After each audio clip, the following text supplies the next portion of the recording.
देखिए दोस्त, एसपीडी का ये साइंस का क्लास है और इसमें यह पार्ट दूसरा है। इससे पहले पार्ट एक डाल दिए हैं। छोटा छोटा वीडियो बनाते हैं, जरूर देख लीजिए। इसमें जितना भी क्वेश्चन दिया गया है एनटीपीसी भी पूछा हुआ क्वेश्चन है, वन लाइनर क्वेश्चन है और एसपीडी का है। देखिए दोस्त, क्वेश्चन नंबर 1 में प्रकाश संश्लेषण का प्रथम स्थिर यौगिक होता है फास्फोरिक ग्लिसरिक अम्ल होता है। प्रकाश संश्लेषण का प्रथम स्थिर यौगिक होता है फास्फोरिक ग्लिसरिक अम्ल होता है। राइजोम पादप का भूमिगत प्रारूप होता है तना। राइजोम पादप का भूमिगत प्रारूप होता है तना। दलहन के जड़ों में पाए जाने वाला जीवाणु है राइजोबियम। दलहन के जड़ों में पाए जाने वाला जीवाणु है राइजोबियम। पौधा नाइट्रोजन ग्रहण करता है नाइट्रेट के रूप में। पौधा नाइट्रोजन को ग्रहण करता है नाइट्रेट के रूप में ग्रहण करता है। पादपों में जल तथा खनिज लवणों का संचालन होता है जाइलम के द्वारा होता है। पादपों में जल तथा खनिज लवणों का संचालन होता है जाइलम के द्वारा होता है। पादप में बना खाद्य पदार्थ के विभिन्न अंगों में पहुंचाता है फ्लोएम। पादप में बना खाद्य पदार्थ में विभिन्न अंगों में पहुंचाता है फ्लोएम पहुंचाता है। वह यंत्र जिसके द्वारा तने की वृद्धि दर नापी जाती हो ऑक्जिलोमीटर कहलाता है। वह यंत्र जिसके द्वारा तने की वृद्धि दर मापी जाती हो ऑक्जेनोमीटर कहलाता है। आत्महत्या की थैली लाइसोसोम को कहा जाता है। आत्महत्या की थैली लाइसोसोम को कहा जाता है। लाइसोसोम की खोज किसने किया था? डिडूबे ने 1958 ईस्वी में किया था। लाइसोसोम की खोज किसने किया था? डिडूबे 1958 ईस्वी में किया था। प्रोटीन की फैक्ट्री कहलाता है राइबोसोम। प्रोटीन की फैक्ट्री कहलाता है राइबोसोम। प्रोटीन का संश्लेषण होता है राइबोसोम के द्वारा। प्रोटीन का संश्लेषण होता है राइबोसोम के द्वारा। डीएनए की खोज वाटसन एवं क्रिक ने किया था। डीएनए की खोज वाटसन एवं क्रिक ने किया था और डीएनए की खोज का डीएनए का मॉडल डबल हेडेड जो था ये वाटसन एवं क्रिक ने दिया था। डीएनए संश्लेषण का प्रतिपादन किया था कॉर्नबर्ग ने किया था। डीएनए संश्लेषण का प्रतिपादन किया था कॉर्नबर्ग ने किया था। डीएनए और आरएनए न्यूक्लिक अम्ल है। डीएनए और आरएनए न्यूक्लिक अम्ल है। डीएनए की क्रियात्मक खंड को कहते हैं जीन। डीएनए के क्रियात्मक खंड को कहते हैं जीन। डीएनए का डबल हेलिक्स मॉडल को बनाया था वाटसन एवं क्रिक ने बनाया था। डीएनए को डबल हेलिक्स मॉडल को बनाया था वाटसन एवं क्रिक ने बनाया था। डीएनए की इकाई है न्यूक्लियोटाइड्स। डीएनए की इकाई है न्यूक्लियोटाइड्स। सर्वप्रथम प्रयोगशाला में जीन का संश्लेषण किया था हरगोविंद खुराना ने किया था। सर्वप्रथम प्रयोगशाला में जीन का संश्लेषण किया था हरगोविंद खुराना ने किया था। पुरुष एवं स्त्री की संगठन होता है। पुरुष का XY होता है और स्त्री का XX होता है। एक लड़का का पिता से क्रोमोसोम पाता है 22+22। एक लड़का पिता से क्रोमोसोम पाता है 22+22। बच्चों का लिंग निर्धारण होता है पिता के गुणसूत्र पर। बच्चों का लिंग निर्धारण होता है पिता के गुणसूत्र पर। पैतृकता सिद्धांत करने के सहायक होता है डीएनए और फिंगरप्रिंट टेस्ट। पैतृकता सिद्धांत करने का सहायक होता है डीएनए और फिंगरप्रिंट टेस्ट होता है। मधुमेह रोग होता है इंसुलिन की कमी से। मधुमेह रोग होता है इंसुलिन की कमी से। इंसुलिन की खोज किसने किया था? बेंटिंग एवं वेस्ट ने किया था। इंसुलिन खोज किसने किया था? बेंटिंग एवं वेस्ट ने किया था। इंसुलिन शरीर में बनता है अग्नाशय के द्वारा। इंसुलिन शरीर में बनता है अग्नाशय के द्वारा। ब्राइकोइटिस एक रोग है श्वास नली का। ब्राइकोइटिस एक रोग है श्वास नली का। पेप्सिन का एक उदाहरण है एंजाइम। पेप्सिन का एक उदाहरण है एंजाइम। दूध में नहीं पाए जाने वाला विटामिन है सी। दूध में नहीं पाए जाने वाला विटामिन है सी। दूध में नहीं पाए जाने वाला विटामिन है सी। टॉक्सिन है एक जहरीला पदार्थ है। टॉक्सिन है एक जहरीला पदार्थ है। प्लाज्मोडियम परजीवी मलेरिया रोग का है। प्लाज्मोडियम परजीवी मलेरिया रोग का है। मलेरिया रोग का वाहक मादा एनफिलीज मच्छर होता है। मलेरिया रोग का वाहक मादा एनफिलीज मच्छर होता है। मलेरिया रोग को प्रभावित अंग है पीलिया तीली। मलेरिया रोग से प्रभावित अंग है पीलिया तीली। मानव मूत्र का उत्सर्जन होता है मानव मूत्र में उत्सर्जित होता है विटामिन सी। मानव मूत्र में उत्सर्जित होता है विटामिन सी। मूत्र का पीएच मान होता है 6। मूत्र का पीएच मान होता है 6। देखिए दोस्त ध्यान रखिएगा, 7 होता है उदासीन, और 7 से कम होगा तो हो जाएगा अम्लीय, और 7 से अधिक हो जाएगा वो क्षारीय। ध्यान रखिएगा, इसीलिए ये कह रहा है कि ये क्या चीज़ होगा, ये क्षेत्र हो जाएगा अम्लीय। कभी कभी क्वेश्चन पूछ सकता है कि मूत्र क्या होता है, अम्लीय या क्षारीय, तो ध्यान रखिएगा अम्लीय होता है। मूत्र का रंग पीला होता है, यूरोक्रोम के कारण होता है। मूत्र का रंग पीला होता है, यूरोक्रोम के कारण होता है। मेढक के हृदय में होता है 3 भाग होता है। मेढक के हृदय में होता है 3 भाग होता है। और मनुष्य के हृदय में कितना कोष्ठक होता है, तो 4 कोष्ठक होता है। मनुष्य के हृदय में कितना कोष्ठक होता है, 4 कोष्ठक होता है। रक्त के प्रवाह को रोकने के लिए किसका उपयोग किया जाता है, फेरिक क्लोराइड का किया जाता है। रक्त के प्रवाह को रोकने के लिए किसका उपयोग किया जाता है, फेरिक क्लोराइड का प्रयोग किया जाता है। शरीर में प्रचुर मात्रा में पाए जाने वाला तत्व है ऑक्सीजन। शरीर में प्रचुर मात्रा में पाए जाने वाला तत्व है ऑक्सीजन। मनुष्य के शरीर में जल होता है 65 से 80%। मनुष्य के शरीर में जल होता है 65 से 80% होता है। और मानव शरीर का सामान्य ताप होता है, ध्यान रखिएगा इसमें 3 क्वेश्चन इंक्लूड किया गया है। मानव शरीर का सामान्य ताप होता है 58.6 फ़ारेनहाइट, 37 डिग्री 310 केल्विन। बुखार जब चेक करता है तो 58.6 फ़ारेनहाइट रहेगा तो वह सामान्य व्यक्ति है, यानी कि उसे बुखार नहीं लगा है। आगे देखिए दोस्तों, सामान्य रेलवे अध्ययन, थोड़ा सा जूम कर देते। मनुष्य में मेरुदंड से कितना जोड़ी तंत्रिका निकलती है, 31 जोड़ी निकलती है। मनुष्य में मेरुदंड से कितना जोड़ी तंत्रिका निकलती है, तो 31 जोड़ी तंत्रिका निकलती है।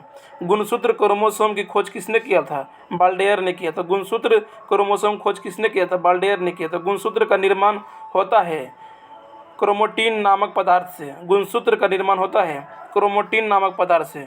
गुणसूत्र का निर्माण होता है क्रोमैटिन नामक पदार्थ से। मनुष्य में क्रोमोसोम की संख्या होती है 46। मनुष्य में क्रोमोसोम की संख्या होती है 46। अगर इसी में जोड़ा बोलेगा तो 46 में 2 से भाग दे दीजिए, आ जाएगा 23। जीवन की सबसे छोटी रचनात्मक एवं क्रियात्मक इकाई है कोशिका। जीवन की सबसे छोटी रचनात्मक एवं क्रियात्मक इकाई है कोशिका। सबसे छोटी जीवित कोशिका है माइकोप्लाज्मा। सबसे छोटी जीवित कोशिका है माइकोप्लाज्मा। शरीर की सबसे लंबी कोशिका तंत्रिका तंत्र है। शरीर की सबसे लंबी कोशिका तंत्रिका तंत्र कोशिका है। तंत्रिका तंत्र का रचनात्मक एवं क्रियात्मक इकाई क्या है, न्यूरॉन। तंत्रिका तंत्र की रचनात्मक क्रियात्मक इकाई क्या है, न्यूरॉन। कोशिका शब्द का निर्माण रॉबर्ट हुक ने किया था। कोशिका शब्द का निर्माण रॉबर्ट हुक ने किया था। कोशिका का आनुवांशिक पदार्थ डीएनए है। कोशिका का आनुवांशिक पदार्थ डीएनए है। कोशिका का अध्ययन साइटोलॉजी।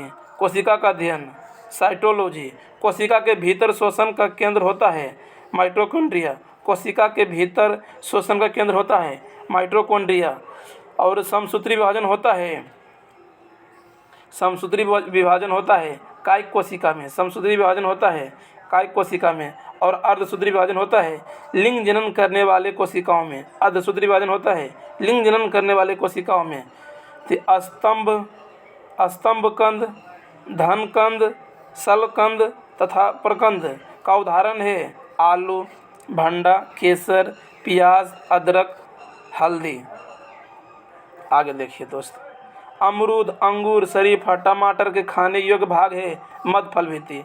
अमरूद, अंगूर, शरीफा, टमाटर के खाने योग्य भाग है मध्य फल भित्ति।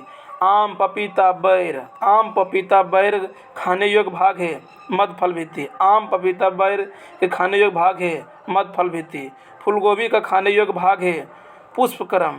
फूलगोभी का खाने योग्य भाग है पुष्पक्रम। हल्दी में पीला रंग के कारण है कुरकुमीन के कारण।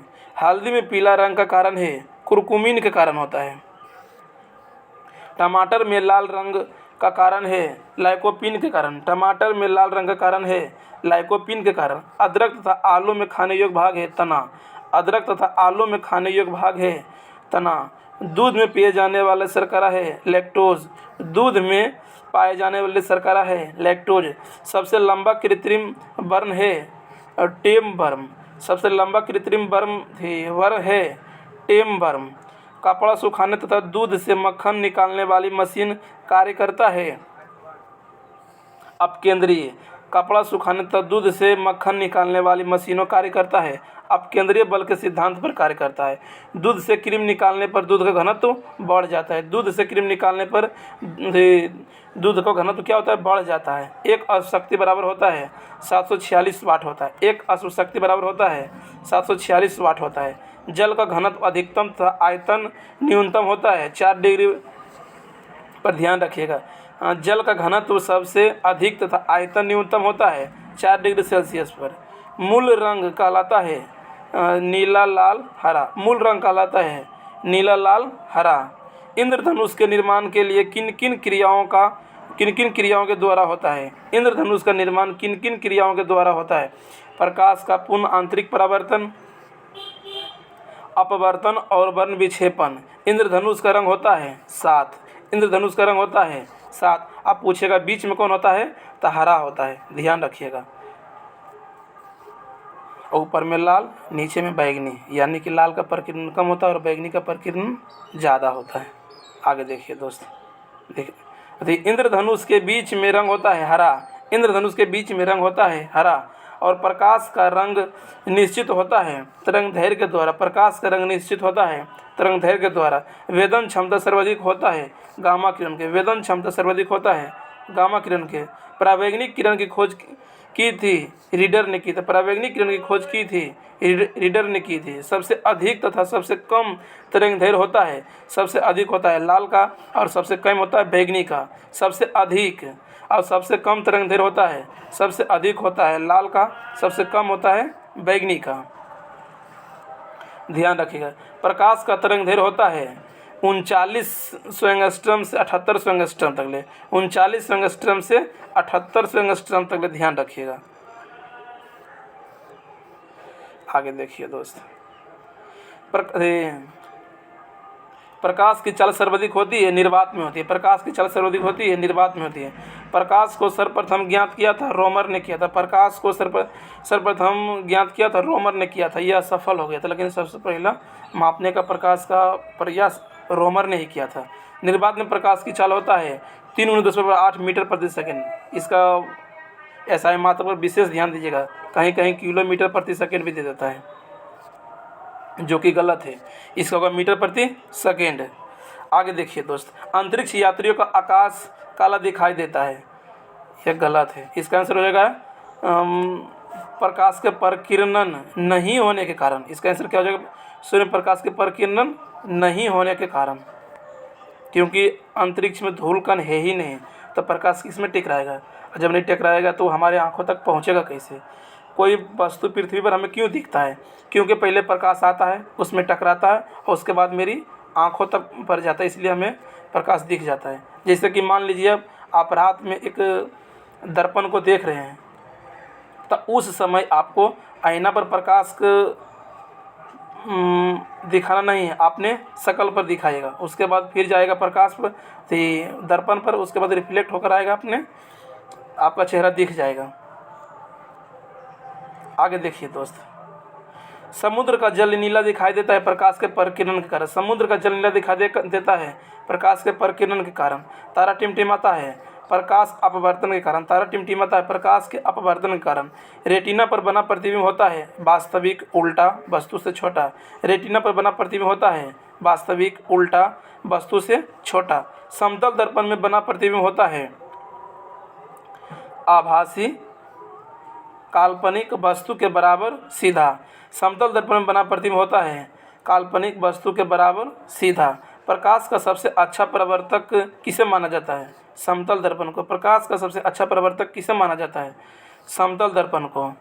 और दो समांतर दर्पणों के बीच रखी वस्तुओं का प्रतिबिंब होता है अनंत। दो समांतर दर्पणों के बीच रखी वस्तुओं का प्रतिबिंब होता है अनंत होता है। हवा का बुलबुला जल में व्यवहार करता है उत्तल लेंस की भांति। हवा का बुलबुला जल में व्यवहार करता है उत्तल लेंस की भांति। विद्युत फ्यूज मिश्रण होता है तांबा टीन सीसा का। विद्युत फ्यूज मिश्रण होता है तांबा टीन और सीसा का। विद्युत फ्यूज मिश्रण होता है तांबा टीन और सीसा का। हीटर का तार बना होता है नाइक्रोम का। हीटर का तार बना होता है नाइक्रोम का। बल्ब का फिलामेंट बना होता है टंगस्टन का। बल्ब का फिलामेंट बना होता है टंगस्टन का। विद्युत बल्ब में भरे जाने वाला गैस है हाइड्रोजन। विद्युत बल्ब में भरे जाने वाला गैस है हाइड्रोजन। ट्यूबलाइट में भरा जाता है पारे का द्रव्य एवं आर्गन। ट्यूबलाइट में भरा जाता है पारे का द्रव्य या आर्गन भरा जाता है। आगे देखिए दोस्त, फ्यूज का तार मिश्रण है सीसा और टीन का। फ्यूज का तार मिश्रण है सीसा और टीन का। फोटोग्राफी में उपयोग तत्व है सिल्वर ब्रोमाइड। फोटोग्राफी में उपयोग तत्व है सिल्वर ब्रोमाइड। फोटोग्राफी में फिक्सर स्थानांतरण के रूप में प्रयोग होता है सोडियम थाइसल्फेट का।